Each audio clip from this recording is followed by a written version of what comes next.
Guys, nagtanim ulit tayo ng sunflower tsaka ng isa pang Mexican sunflower. So, dito ko na sila nilagay. So, ayun, nakikita mo, may pusa rito pasaway. So, dito ko nilipat yung isa kong natububulong Mexican sunflower. Ayan.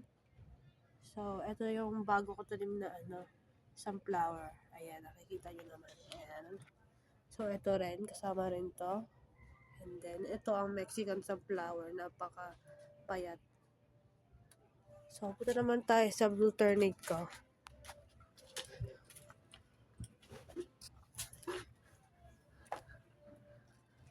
Sa blue turnip.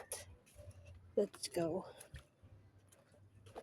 Sa likod yun eh. Ako na nag-iniwan. So, ito ang aking blue turnip. Wala pa silang bulaklak. Ayan.